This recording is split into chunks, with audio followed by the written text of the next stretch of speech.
So it looks like USC's sports information department made it official. You are Locked On Trojans, your daily podcast on the USC Trojans, part of the Locked On Podcast Network, your team every day.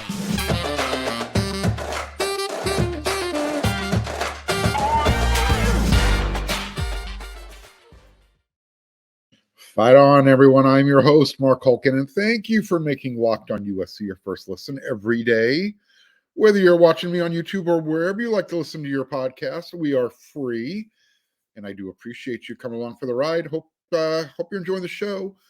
If you are, do me a favor, hit that like button. And also, if you haven't become a subscriber yet, because it's free, it also would mean a whole heck of a lot if you would do that. And to all of you who already have, thank you so very, very much.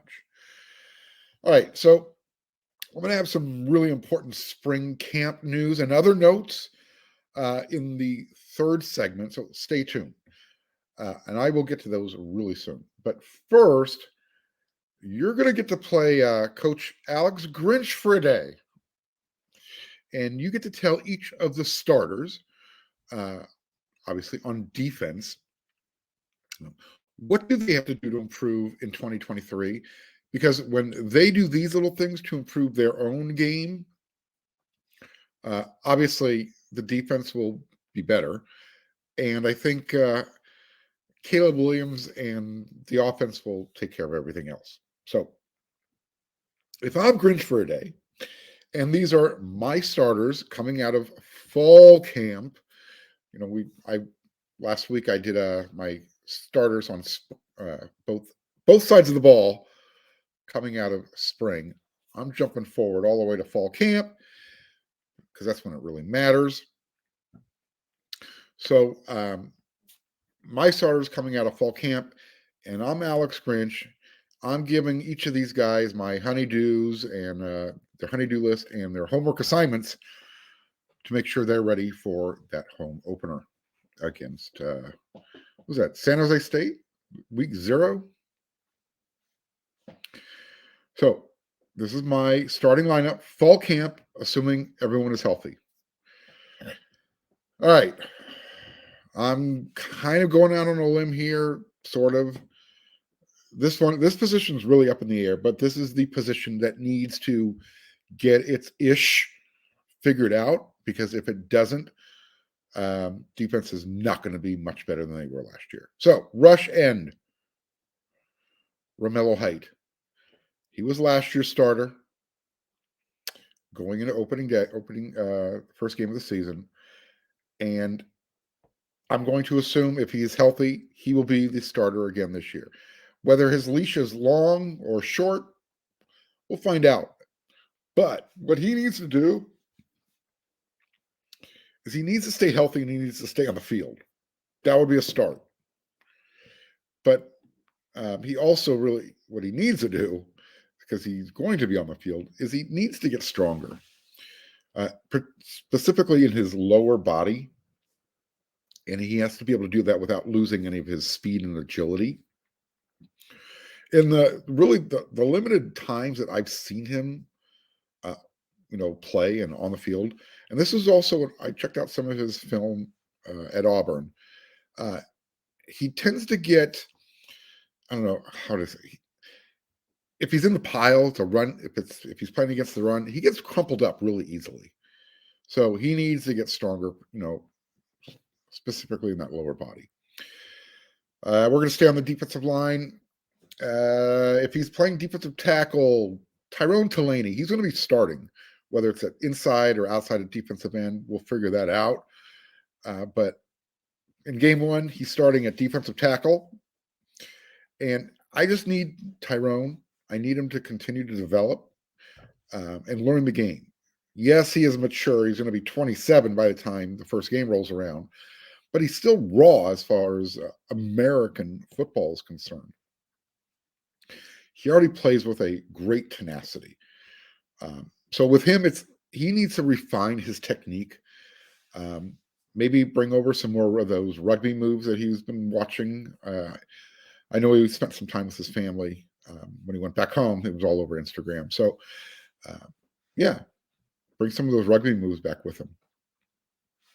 So yeah, maintain that tenacity, and now just refine some technique that Coach Nua is trying to impart on you.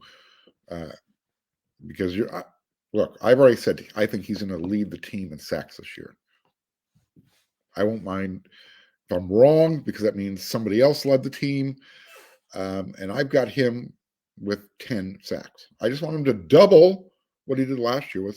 Was have 5. He was second on the team behind Tuia Pelotu. Continuing on the inside, nose tackle over the ball, Kyon Bars. He's going to be the starter. Here's what I'm going to tell Kyon. Pretend you're playing against USC and Mississippi State every single rep. In other words, continue to play with that chip on your shoulder. You know, he was essentially a no star coming out of high school. Very under recruited, under respected. Talk about him more later. So play with that chip on your shoulder. And here's what we need from him to take his game from where he was last year, which was really good, to the next level. Increase his sack total and not get pushed back at the point of impact, because that's what Trojan fans are kind of been accustomed to the last couple of years. And then defensive end, I'm just going to say for the first game, whether or not he can maintain and hold on. He was the starter last year. I know he's going to be challenged and pushed more this year. Dejon Benton, you're going to have to be more consistent. Otherwise, I think Jack Sullivan is going to be taking over that spot. And if not him, Anthony Lucas. So there's a lot more competition up front. USC focused on the transfer portal during the offseason because they needed to. So if I'm telling Dejon, hey, look, man, see those guys behind you? We brought them over for a reason. You're able to hold them off for this first game, but you got to show it now. So he needs to get physically stronger, develop a second move. The bull rush that he likes to use, it doesn't work all the time, and it'll be much more effective if he's stronger, and it will make his spin move that he likes to use much more effective if he can push somebody one direction. My inside linebackers, Mason Cobb. Simple enough, real easy. Here's your list. Just don't slide into what USC's defense was. You just be you, be a tackling machine like you were at Oklahoma State, and everything will be fine. Eric Gentry will be the other starter. Shane Lee will still be a captain, but those are my 2 starting linebackers. Number 1, add weight and tackle better, period. Other than that, again, like Mason Cobb, you be you. You be all 6'6", and you use all your length and your arms and your jumping ability, and just be a pain in the arse for quarterbacks to try and throw over and around. And again, maintain that your high IQ and that passion you bring. But most importantly, you got to get stronger and you got to tackle better. Cornerback 1, Damani Jackson. Stay healthy, get stronger. And also maybe be versatile enough to maybe slide inside, play nickel if needed. Look, USC's really deep at cornerback, not so much at nickel.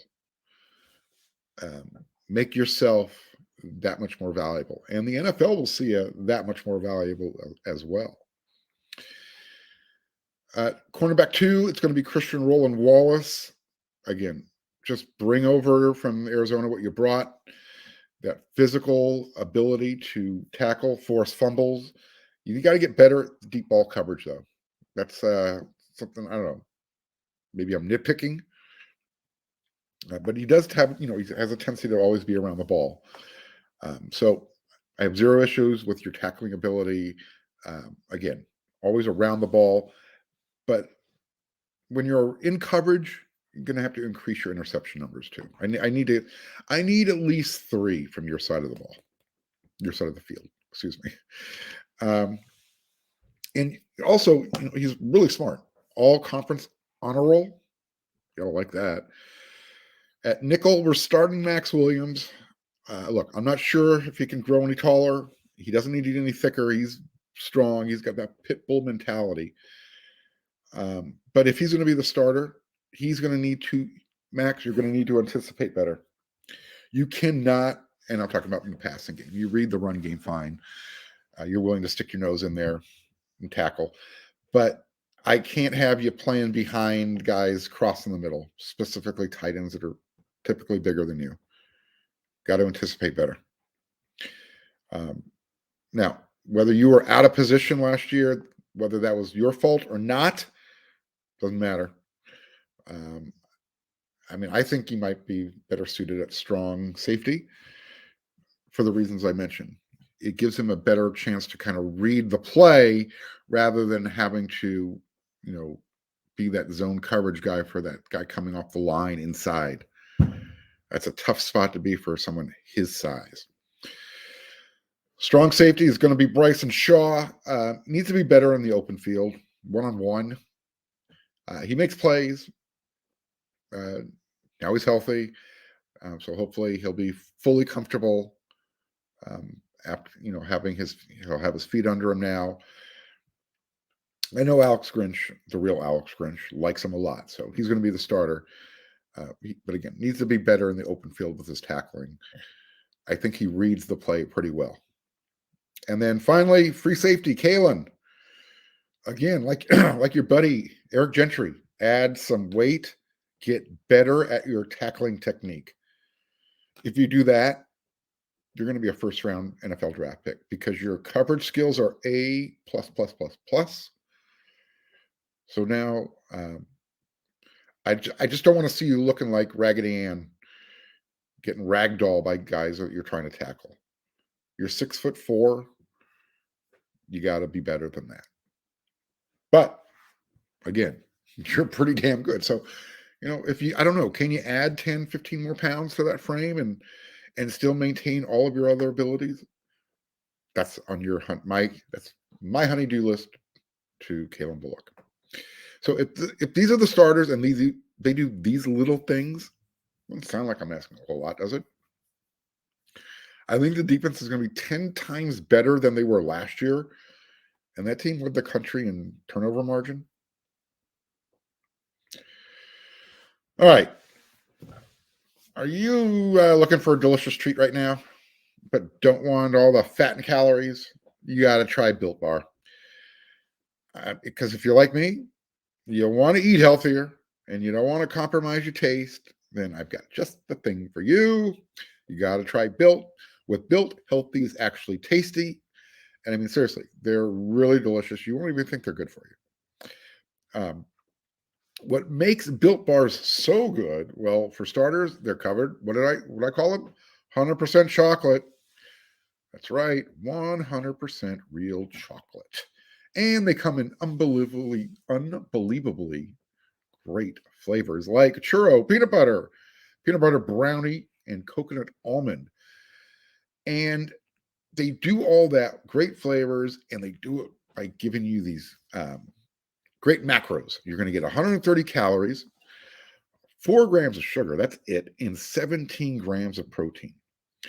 And now you don't have to go online, you don't have to order, you don't have to wait for them to ship to you.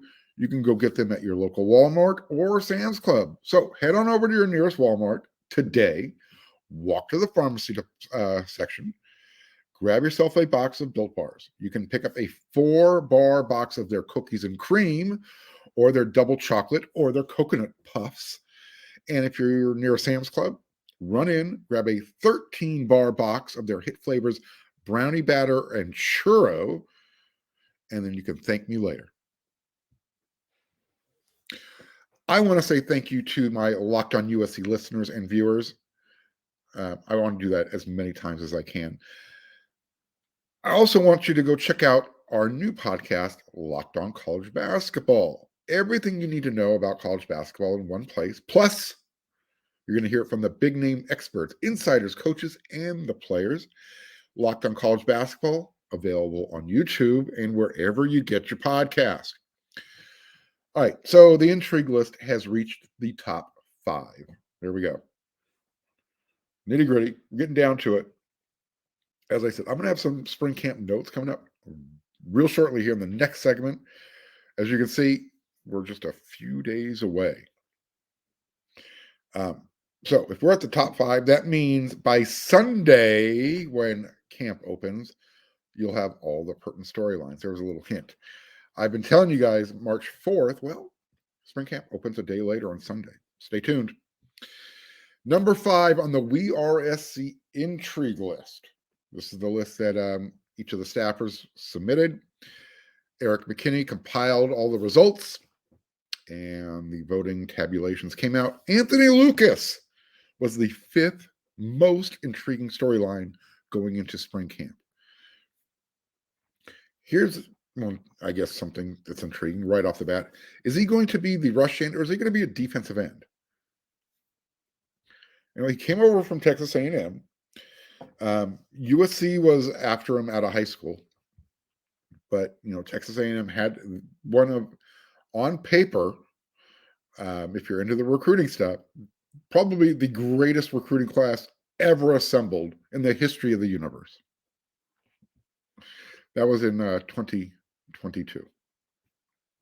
Not too long ago. I actually watched Anthony play his senior season in high school in Arizona. I went out and watched a game, and you can tell he was a dude then. This is how the On3 scouting service saw Lucas coming out of high school. A long, strong, and fluid athlete with unique dimensions, sports a massive hands and a 7-foot wingspan. Back then, he was 6'4.5", 290 pounds. Has rare fluidity and movement skills at his size. Is light-footed and moves quickly, shows some natural pass rush skills that are not common with bigger defensive linemen, has the ability to dip and bend in addition to turning speed into power. Also shows his athleticism as a pass catcher on offense. I didn't really focus on him. He's going to be playing defense. But what it points out is he's very athletic. But not as productive as several of the other highly ranked defensive linemen. He often draws double teams, but could stand to be more physical and active on snap-to-snap basis. He's very young for his recruiting cycle. With an October birthday, he could technically be a 2023 prospect. So that's how they saw him coming out of high school. I'm interested now to see him up close going into his college sophomore season. Last year, he recorded 10 tackles in 7 games as a true freshman. And he played early in the season for the Aggies, and he recorded all 10 tackles in the first 7 games, including, he had 4 against Alabama. So he can play against top-tier competition. Now, recruiting rankings aside, he was a 5-star, highly recruited. Everybody and their mother wanted him. My question is, how much of an impact can he make? And can he make this USC defense better? Is he an impact guy? I mentioned, is he a rush end? Is he going to be defensive end? I think he's going to play defensive end. I think he's going to be too big. I don't know if he's fast enough to play rush end. But you like his measurables. I mean, if he's got a 7-foot wingspan and he can dip at the edge, you're probably going to see him moved around a lot. Romello Height, Corey Foreman, Jamil Muhammad, those are the others that are supposed to battle for that rush end position. So you can see there's players there. And Lincoln Riley was really high on Muhammad when we talked to him in January. So can Alex Grinch put someone with Anthony's size on the edge, and then maybe put someone like Jack Sullivan inside of him, or any of the other, guys who play defensive end or defensive tackle. That rush end, you can move him from side to side, so he could be a boundary on either side of the defensive line. Now, again, 290 pounds out of high school to me doesn't sound like someone you put at rush end, but that's a spot to watch him at. And when you watch Grinch's defense lineup, it's like I mentioned, it's kind of difficult to tell what they're lining up to do, what position they're actually at. And I don't know, that's kind of a positive. If you can confuse the opposition by mixing up your personnel package, hey, more power to you.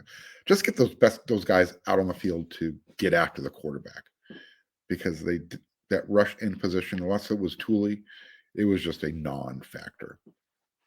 So that was the WRSC guy at number 5.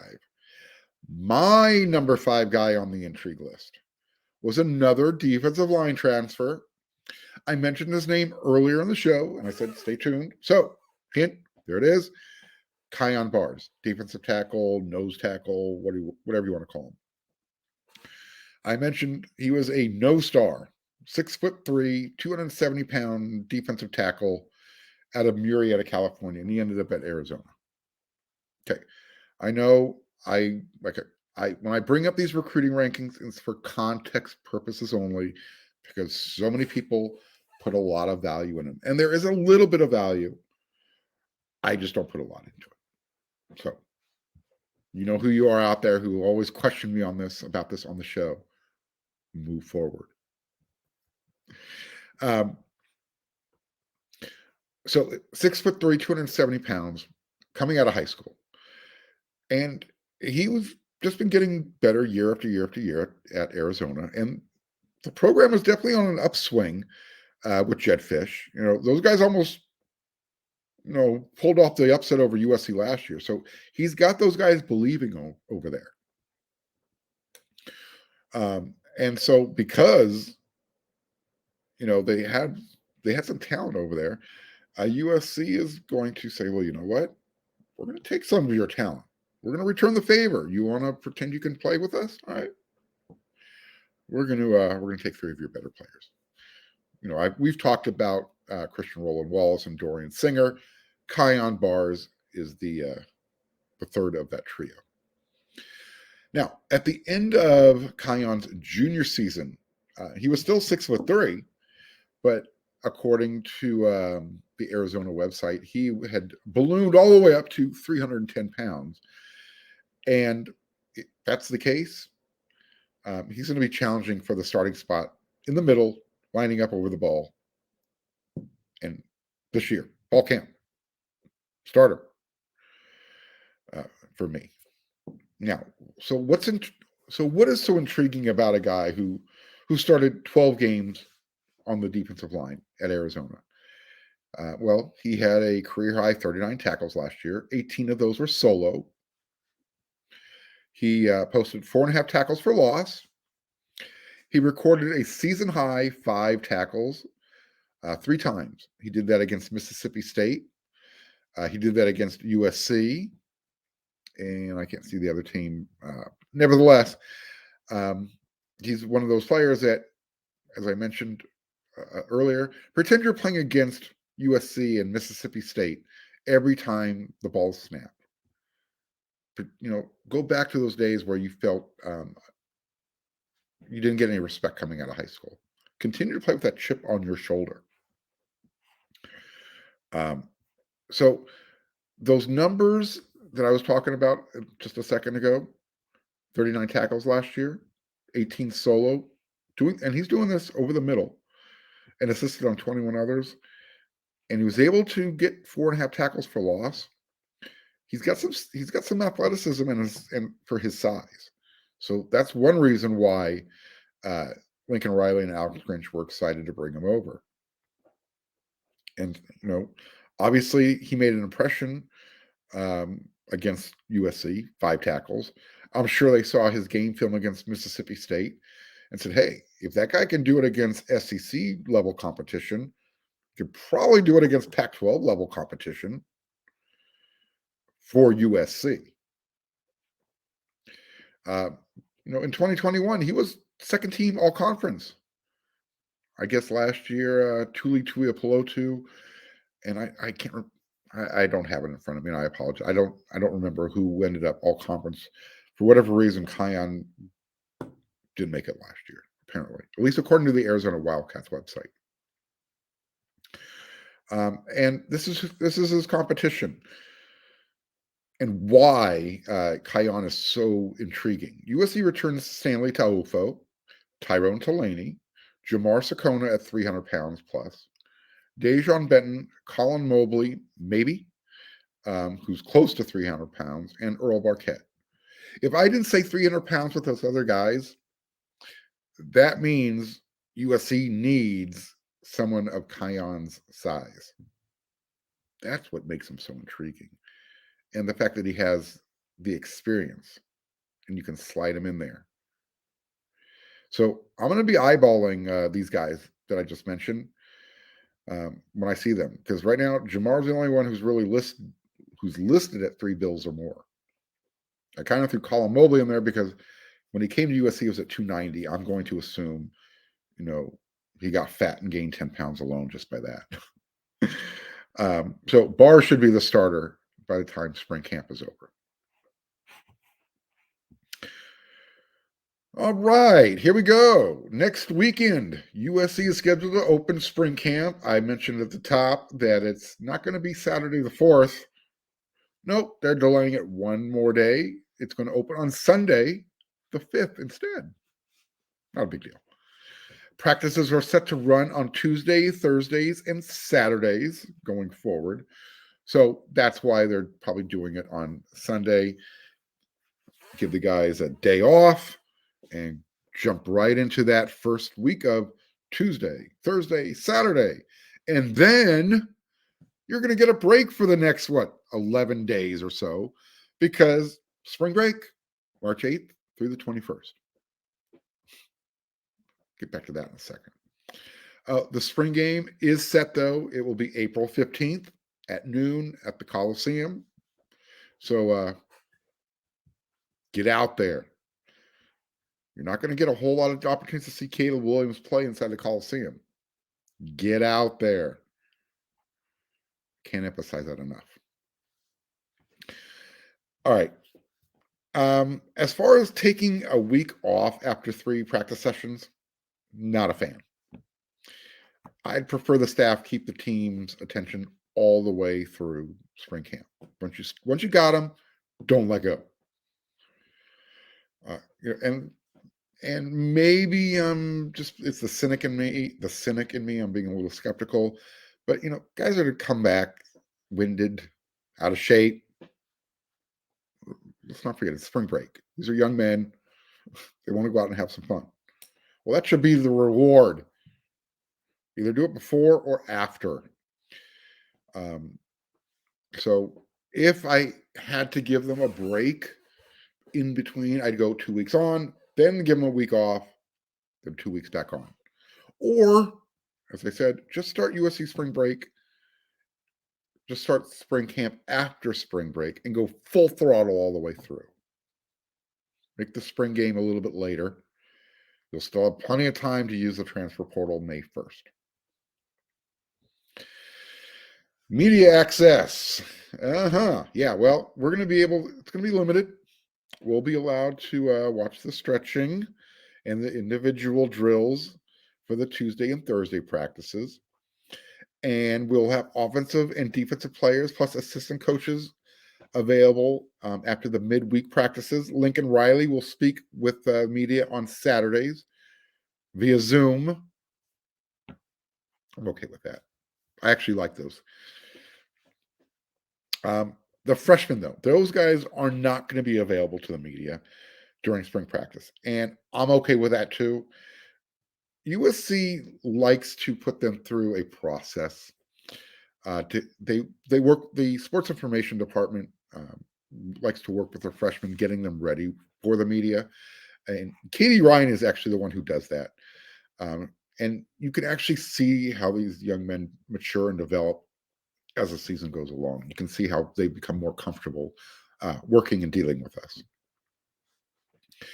So let's see here. Media can view and stretch in individual portions of most of USC's weekday practices. These will be the practices we get to go to. So I told you it opens March 5th. We get to go on March 8th, the third one.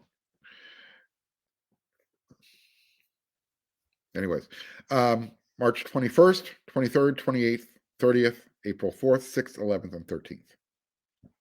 Those will be the practices. So here's my little mini rant. This isn't fall camp where everything needs to be super secretive. This is spring camp. Nothing is being done in spring that needs to be kept under the cone of silence. We know what you want, Lincoln Riley. The media that likes to go out to practice, we know what we should do, what we shouldn't talk about. Trust us a little bit more, just a little bit. I mean, the media can't even attend the first 2 days of spring camp. They're in their shorts and shells crying out loud. And then we get 1 day before they're set free for the next one, 11, 12 days for spring break. All anyone wants to know when camp opens is this. Who's out there? Who isn't? And here's something else, Trojan fans. Don't expect any injury updates. If I see a yellow jersey, you won't know about it. Can't talk about those. So Rehab Island is going to be a tricky talk. We'll figure it out. So you guys tell me out there, viewer, audience, listeners, what do you want me to look for in the limited amount of time available to the media? I'm going to offer up all I can, what I can, and I'll be as creative as I can so I don't cross that line. So hit me up with your questions. Give me your answers. You can hit me up on Twitter at Marc Holkin. You can throw it up there at YouTube, ask me questions. You can head over to wearesc.com when you're done making Locked on USC your first listen and let me know there. What else do I have? Oh, in other news, USC's Pro Day is set March 21st. It's going to be 8:30, Allison Felix Field at Locher Track Stadium. Oh, by the way, it's closed to the state. Closed to the public, but at least you know when it's going to happen. Oh, here's some good news. Former Trojan offensive lineman and Oregon assistant offensive line coach Vianney Talamayavo. He is expected to be named the new offensive line coach at Stanford. Vianney is really climbing those ranks really fast, and I couldn't be more happy for the guy. Great young dude. I consider him a friend. And I'm just really excited for the guy. So now, is this the Stanford that used to beat up at USC's line of scrimmage every year? No. But with that said, Vianney is a really strong recruiter, and that's going to be a major plus for that Stanford program. Troy Taylor is the new head coach up there. So Vianney is going to understand his pool of talent to recruit from is going to be very limited. You know, those Stanford standards that they have to work with. But that's a good thing for Stanford to bring Vianney in. And it also looks like, final note, I'm going to be going to Vegas twice here in the next 4 months. So I got the Pac-12 tourney coming up in a couple weeks. And then the Pac-12 announced that their final Pac-12, at least for me, my final Pac-12 football media day will be in Las Vegas, July 21st. I might do the Will Ferrell streak as I celebrate my final Pac-12 media day. Maybe not. Then again, it is Vegas, so anything's possible. Yeah, that's all I'm going to talk about. I'm already going into overtime here. I'm going to save anything else I had there. I was just rambling with some other notes, but I have another note I will talk about. On our next episode of Locked on USC, we come at you 5 days a week. I didn't think I was going to have a whole lot to talk about. I did. So I'm glad you came along for the show. Hope you enjoyed it. Let me know. Talk to me. I will be back for another episode. And so until then, you know what to do.